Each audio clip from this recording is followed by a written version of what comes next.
Thank you so much dear media fans for coming in at a really short notice today. आज की जो press brief है वो एक बहुत ही मास चीटिंग रैकेट को लेके है जो अभी कैपिटल पुलिस ने डिस्कवर किया है। ये बात संडे की है, संडे 18 की। आप सभी को ये पता है कि सीबीएसई द्वारा नवोदय विद्यालय समिति के कई रिक्रूटमेंट एग्जामिनेशन कंडक्ट किए जाते हैं। ईटानगर में भी उसके 2 सेंटर्स हैं, एक इनकम स्कूल था और एक बीकेवी चिंपू। 18 को 2 एग्जाम्स यहाँ पे थे। एक था जूनियर सेक्रेटेरिएट असिस्टेंट जिसकी शिफ्ट सुबह 9:30 से 12 बजे की थी, और दूसरा एग्जाम था लैब अटेंडेंट जिसकी शिफ्ट 2:30 बजे से 5 बजे की थी। तो ये कुछ एग्जाम है जो सेंट्रली सीबीएसई कंडक्ट कराता है, पूरे देश भर में सेम डे पे होते हैं। इसके तहत हमें सीबीएसई से एक लेटर भी आया था कि हमारे एग्जाम यहाँ पे हो रहे हैं, तो लॉ एंड ऑर्डर को मेंटेन करने के लिए आप अपना डिप्लॉयमेंट रखिएगा। हमने अपना डिप्लॉयमेंट भी एज पर रिक्वेस्ट वहां दे रखा था। इसी दौरान हमें एक इन्फॉर्मेशन मिली सबसे पहले किंगकप स्कूल से कि एक बच्चा है जो थोड़ा सस्पिशियस मूव कर रहा है, और उसके पास से एक ऐसा कुछ डिवाइस मिला है जो फोन तो नहीं है लेकिन किसी तरीके का इलेक्ट्रिकल सर्किट है शायद उसके अंदर। तो ये पता नहीं क्या है, एक बार इसको देखने से ठीक है। तो नीति विहार थाना जो जुडिशल थाना है वहां से एक टीम गई, और जो लॉ एंड ऑर्डर के लिए हमारे वहाँ लोग प्लेस थे स्कूल के आसपास, उनके साथ मिलकर वो अंदर गए और बच्चे की चेकिंग की। तो वो डिवाइसेस जो है वो भी हम आपको दिखाएंगे, डेमो भी विल ट्राई टू गिव कि वो कैसे वर्क करते हैं। वो छोटा सा एक डिवाइस था उसके पास, वो उससे मिला, और उससे भी छोटा एक ईयर पीस उसके कान के अंदर वाइल उसकी हम चेकिंग कर रहे थे तब मिला। फिर उससे फर्दर इंटरोगेशन किया गया और ये पता चला कि वो और उसके साथ कुछ लोग हैं जो जींद हरियाणा से आए हुए हैं और उस सेंटर में वो लोग एग्जाम दे रहे हैं। उन सबको राउंड अप किया गया, इंटरोगेट किया गया। उनसे पता चला कि एक और सेंटर है वीकेवी चिंपू का, जहां इनके कुछ साथी प्रेजेंट हैं। तो चिंपू से एक टीम वहां पे पहुंची और सिमिलर कार्रवाई हमने वहां पे की। स्कूल अथॉरिटीज को बताया कि आप एग्जाम थोड़ा सा बीच में रोकिए, हमें चेकिंग फ्रिस्किंग करना है एक आदमी का। फिर उनसे कुछ बच्चे हमें मिले जिनके पास डिवाइसेस थे। उसके बाद फर्दर हम इसमें डीप के इन्वेस्टिगेशन में तो पता चला कि इससे पहले जो शिफ्ट थी एग्जामिनेशन की, जो जूनियर सेक्रेटेरिएट असिस्टेंट वाली जो शिफ्ट थी, उसमें भी कुछ बच्चे थे जो इन्वॉल्व थे। वो कैसे हमें पता चला, क्योंकि ये जो बच्चे लैब अटेंडेंट का एग्जाम दे रहे थे, इनको इंटरगेट करते हुए पता चला कि डिवाइसेस जो है इनको फर्स्ट शिफ्ट वाले जिनके एग्जाम हो चुके हैं, जब उनका एग्जाम हो गया तो उन्होंने अपने डिवाइसेस इनको दिए थे। तो ये करते हुए हमें पता चला कि और भी ऐसे बच्चे हैं। तो वो लोग यहाँ से एस्केप कर रहे थे वाया होलंगी, वो जा रहे थे, उनके पास एक टेम्पो ट्रैवलर भी था। फिर हमने उसको इंटरसेप्ट किया, वो ट्रैवलर रोका बीच रास्ते में, वहां से बच्चों को लेके आए। उनसे इंटरगेशन में पता चला कि कुछ लोग आईजी पार्क में भी हैं, एग्जाम देने के बाद वहां पे रुके हुए थे, वहां पे सब लोग साथ में जाने की कोशिश कर रहे थे। तो वहां से जाके उन बच्चों को भी राउंड अप किया। 2 होटल्स भी पता चला जहां रुके थे। ऐसा करके टोटल हमने मोर देन 50 स्टूडेंट्स को राउंड अप किया। राउंड अप करने के बाद ऑलमोस्ट 29 डिवाइसेस हमें रिकवर हुए हैं विद एसोसिएटेड ईयर पीसेस। और बड़ा ही इंटरेस्टिंग सा एक मोडस ऑपरेंडी हमारे सामने आया। तो मोडस ऑपरेंडी ये है कि जो एग्जामिनेशन का एडवर्टाइजमेंट था वो 2024 में निकला था, 1 साल पहले। तभी से ये जो बच्चे हैं जींद हरियाणा के रहने वाले और कुछ इनके मिडिलमैन हैं जो जिन्होंने इनको ऐसे लोगों से टच में लेके आए जो लोग ये क्लेम करते थे कि हम कोई भी एग्जाम हो वो पेपर निकलवा लेते हैं पहले से, और हम आपको रिमोटली उनके आंसर्स बताएंगे। ऐसे कुछ लोगों के टच में ये सब बच्चे आए। कुछ लोगों ने इनको इन बच्चों ने एक्टिवली उनको, कुछ बच्चों ने सीक आउट किया, कुछ बच्चे अपने फैमिली कनेक्शन से उनके टच में आए। तो उन्होंने ये बताया 1 साल पहले जब एडवर्टाइजमेंट निकला, तो वो जो लोग हैं जो हरियाणा बेस्ड हैं जो इस रैकेट को चला रहे हैं, एक हमारी टीम यहाँ से निकल चुकी है उनको एप्रेंट करने के लिए। We are in close coordination with Haryana police also, and SP Jind से मेरी पर्सनल बात हो रही है। They are also trying to catch hold of those people जो इसके पीछे हैं। बट मोडस ऑपरेंडी ऐसे कि वो पेपर शायद पहले निकलवा लेते होंगे या लीक करा देते होंगे, we not very sure of that as of now. But उन्होंने ये बोला इन बच्चों को कि आप remote areas of the country में ही अपने अपने सेंटर्स भरें। जैसे इनको दिया गया था, इनको बोला गया आप दीमापुर एक सेंटर भरें, आप सिक्किम में कोई सेंटर भरें, और आप ईटानगर अरुणाचल में एक सेंटर भरें। शायद इन्होंने ये प्रिज्यूम किया कि ईटानगर में अगर ये आएंगे तो कुछ इनके ऊपर शायद सिक्योरिटी चेक नहीं होगा और ये इजीली चीटिंग कर पाएंगे और फिर जा सकेंगे, शायद ये इन्होंने अज्यूम किया होगा। तो इनको ऐसा ब्रीफिंग दिया गया, जिस ब्रीफिंग के तहत इन सब ने सेंटर्स अपने ऐसे भरे। सेंटर्स भरे, उसके बाद जब सेंटर्स इनके आ गए तो इनको ट्रेनिंग दिया गया कि जो इलेक्ट्रॉनिक डिवाइस है वो अभी हम आपको दिखाएंगे, बहुत छोटा सा है, उसको वो अपने प्राइवेट पार्ट्स के पास छुपाते हैं उस डिवाइस को। उसके अंदर एक छोटा सा बटन है जिसको वो ऑन करके छोड़ देते हैं, और एक छोटा सा, बहुत छोटा सा ईयर पीस है जो ऐसे दिखने में आपको कान में लगा भी नहीं दिखेगा, वो काफी अंदर जो आपकी एयर कैविटी है उसके काफी अंदर वो घुसता है। ऑन करने के बाद वहीं से जीन से ही कोई आदमी इनको कॉल करेगा। एग्जाम चलता है, जब एग्जाम शुरू हो गया, समझ लीजिए 10 मिनट हो गया, 10 मिनट बाद वहीं से कॉल आएगा और कॉल करके इनको बहुत फेंटली उसके बाद सुनाई देगी। और फिर वो पहले इनको सेट के बारे में पूछेगा कि जैसे समझ लीजिए ए बी सी 3 सेट है पेपर्स के, तो ए फिर थोड़ा सा गैप देगा, बी थोड़ा सा गैप देगा, सी, अब जैसे हमारे बच्चे का किसी का सी है सेट, तो जैसे वो सी बोलेगा तो हमारे यहाँ पे जो कैंडिडेट है वो थोड़ा सा हिल कफ खास देगा या कर देगा, किसी तरीके का सिग्नल देगा ये बताने के लिए कि ये वाला सेट है।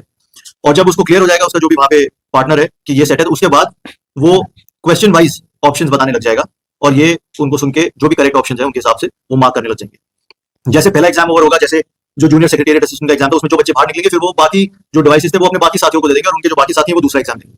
ये करने के बाद इन सबका प्लान था यहाँ से एस्केप करने का, वापस जाने का, और इसी सब में हमें इन सब की खबर आई और फिर ये मोडस ऑपरेंडी खुला है।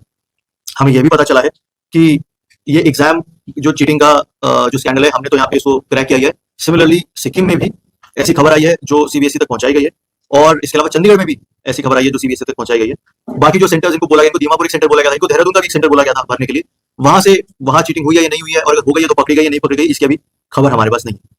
फर्दर इनसे इंटरोगेशन में और भी कुछ चीजें सामने आई हैं, वो ये है कि जो लोग, ये सब लोग सेम ही इलाके से हैं और वहां से काफी टाइम से इसी चीज का प्रिपरेशन ही करते हैं कि जो छोटे एग्जाम्स हैं उनमें मास पार्टिसिपेशन करेंगे। छोटे एग्जाम्स मतलब जो ऐसे एग्जाम्स हैं जिनकी सैलरी कम है, जिसके ऊपर उतनी स्क्रूटनी नहीं रहती, जैसे बड़े एग्जाम्स समझ एपीपीएससी है या यूपीएससी, इनके एग्जाम्स में चेकिंग, फ्रिस्किंग, ये सब कुछ हम लोग करते हैं, तो उसके लिए मैंडेट भी हमें दिया जाता है। जैसे इसके अंदर हमारे पास लेटर सिर्फ लॉ एंड ऑर्डर मेंटेन करने के लिए आया, तो ये ऐसे एग्जाम्स देखते हैं और वो भी ये पता लगाते हैं कि कौन से ऐसे इलाके हैं जहाँ पे स्कूल्स के पास या एग्जाम कंडक्टिंग अथॉरिटी के पास जैमर्स नहीं है, तभी ये कॉल्स ले सकते हैं बीच में बैठ के।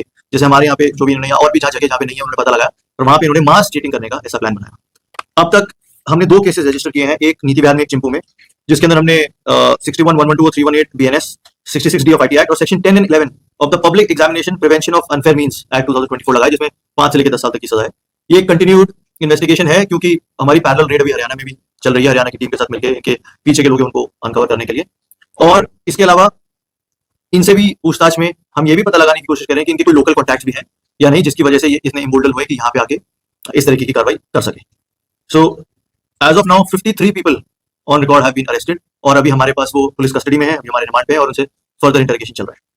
सो this is the brief from my side. Before taking the questions, I would like one of my officers to give a small demo of how this system works. मैं जो आपको अभी बताने जा रहा हूँ, ये जो उस दिन जो एमबीएस का एग्जाम में जो डिवाइस हम लोगों ने पकड़ा है, इसका बेसिकली 3 पार्ट है। एक जो आपको ये जो डिवाइस दिखाई दे रहा है वो हम लोगों ने सीज किया। इसके बाद इसमें अंदर में एक सिम कार्ड लगा होता है, ये सिम कार्ड आप देख सकते हैं यहाँ पे सिम कार्ड, ये माइक्रोफोन है, ये इसको कान में, जो सामने जैसा एक्सप्लेन किया था, सब इसको कान में लगाते हैं। अभी हम आपको डिस्प्ले करके दिखाएंगे। इसमें आपको दिखाई दे रहा होगा यहाँ में चिपकाने के लिए लगा हुआ है साथ में, जो है इसको चेकिंग फ्रिस्किंग करते समय वो लोग कैसे किस तरह से करता है कि इसको साथ में ला करके इस तरह जो है अपना प्राइवेट पार्ट्स का अंदर में जो है अंडरगारमेंट्स में उसको छुपा करके लेकर के आ जाता है। हमने जब क्रॉस किया एग्जाम सेंटर में जाने के बाद, बाथरूम जाने के बहाने से जो है वो जाने के बाद हमें आपको दिखाई देगा यहाँ 2 बटन, एक बटन लगा हुआ है, 2 बार पुश करने के बाद जो है ये ऑन हो जाता है। इसके बाद ये आपको दिखाई देगा यहाँ पे ट्रांसमीटर से लगा हुआ है, ये इसको इस तरह से सपोज यहाँ में कान में इस तरह से लगा लेगा, ये बहुत अंदर में जाने की वजह से दिखाई नहीं देता, एकदम अंदर में चला गया। इसके बाद ये इसको ऑन कर देता है, ऑन करने के बाद जो है ये सब दिखाई दे रहा है, लाइट लग गया। इसके बाद क्या करता है, इसका चूंकि फ्रीक्वेंसी बहुत कम है, कम दूर में पकड़ता है, इसका वजह से क्या करेगा, तो पॉकेट में चिपका लेगा, यानी तो आपको ये चिपकाने का ये है, इसको कॉलर में इस तरह से, ये कॉलर में इस तरह से पेस्ट करके चिपका करके रखेगा। इसके बाद क्या होगा, ये जो सिम कार्ड का नंबर ऑलरेडी जो उसका हैंडलर है उसको बता करके आता है, तो 5-10 मिनट के अंदर जो ही एग्जाम टाइम शुरू होगा, सपोज 2 बजे है तो 2:10 में 2:15 में कॉल आएगा उसको। कॉल करने के बाद जैसे सपोज हरियाणा में वहाँ से रिमोटली ऑपरेट कर रहा है, वो हमको वहाँ से कॉल करेंगे, तो ये नंबर से जब हमको कॉल करेंगे तो हम यहाँ में बैठा हुआ है तो यहाँ से हमको यहाँ सुनाई देगा। इसके बाद जैसा सर ने एक्सप्लेन किया था कि वो सेट को पहले पता करेगा A, B, C या D कौन सा सेट का है, फिर इसके बाद उसको सिंबल पे बता देता है कि हमारा अगर A सेट है तो वहाँ से उसका हैंडलर है वो उसका आंसर देना शुरू करेगा। आंसर क्वेश्चन में पढ़ने जरूरत नहीं है, और जैसे सपोज उधर से ही बताएगा 1 का A हम यहाँ में बैठा बैठा सुन रहा है, उसको बोल किया जा रहा है, फिर B बता 2 का B तो उसको सर्किल करेगा, इस तरह से इसको ऑपरेट करता है। उस दिन जो हुआ था ये इसी वजह से जो है चिपकाने की वजह से आपको दिखाई दे रहा है, कुछ भी पता ही नहीं चलता। और यहाँ में जब पूरा जब जाकर के मेटल डिटेक्टर से या जब मालूम होगा, जब जाकर के पूरा चेक किया तो इसके बाद जो है हम लोगों ने उसको सीज किया था। Thank you, this was the brief from our side. हर एक बच्चे से इन्होंने 10 से 15 लाख रुपए लिए हैं, लेकिन ये भी बड़ा इंटरेस्टिंग है कि इनको बोला गया कि आप पहले एग्जाम दे लो, if you are able to successfully give the exam, और उसके बाद आप अगर पास भी हो गए तो ही आप हमें पेमेंट कीजिए। और ये डिवाइसेस इनको 6-6,500 में बेचा जाता है, जब और आप खुद भी इस डिवाइस को लेना चाहे तो Amazon पे या इंडिया मार्ट पे 3-3,500-4,000 का आपको मिल जाएगा। ये तो ये इस एग्जाम पर्टिकुलर हो गया। जी, और कोई एग्जाम इनका ऐसा गवर्नमेंट का पता ये they came for this exam itself. Sunday को जो एग्जाम था उसी के लिए आए थे, तो अभी तक इसी के बारे में नॉट राइट नाउ, अभी तक कोई हमारे रडार पे ऐसा नहीं आया, बट अभी सस्टेन इंटरोगेशन इनसे चल रहा है। सर जैसे आपने कहा कि बहुत सारी जगहों पे रेट पुलिस ने पाए जाते हैं, जो टाइप का सिस्टम जो बुक कर रहे हैं, राइट, तो उसमें से एक सर जो सिक्किम में हुआ है, सिक्किम में सर यहाँ पे अरुणाचल में जो लोग बन जाए वो क्या जो सिक्किम में आए थे वो इनके, तो सर ये ऑल इंडिया वाला सिर्फ जीन से ही हैंडल हो रहा है, नहीं है सर? हमारे यहाँ जो वो है ma'am that is gene based, और जो इनके जो सो कॉल्ड हैंडलर्स हैं वो भी जीन बेस्ड ही हैं। सिक्किम में जो हुआ है उसके particulars I am not aware of it कि वो यूपी से है या हरियाणा से है, और इट्स पॉसिबल कि ये जो आइडिएशन है ये आज का नहीं है, हमने देखा है पहले भी, आज से कुछ साल पहले northern part of the country में भी कुछ ऐसे एग्जाम्स हुए थे जिसके अंदर सिमिलर डिवाइसेस पाए गए थे। सो प्रोबब्ली आइडिएशन न्यू नहीं है, हमारे लिए नया इसलिए क्योंकि they have tried to expand their reach to Itanagar also, thinking that probably we are lax about security there.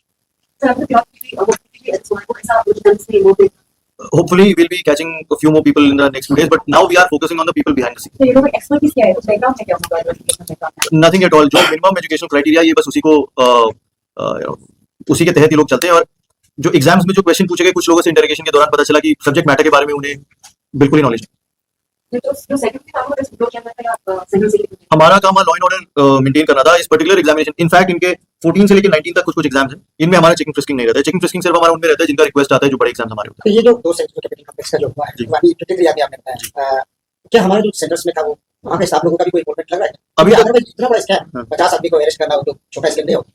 अभी तक हमारे पास ये कोई खबर नहीं आई है कि स्कूल के कुछ लोग इन्वॉल्व है। हाँ, ये जरूर है कि इनके इंटरोगेशन में ये भी बात, एक छोटी बात सामने आई थी जो अभी हम वेरीफाई कर रहे हैं। उन्होंने ये बोला था कि ईटानगर में अगर आप पकड़े जाते हैं तो we will try to find out a way to save you, ऐसा करके बताया था। सो मे बी दे थॉट कि they will contact some lawyers और maybe they will have some sort of contact है जिससे वो इनको बचाने की कोशिश करेंगे।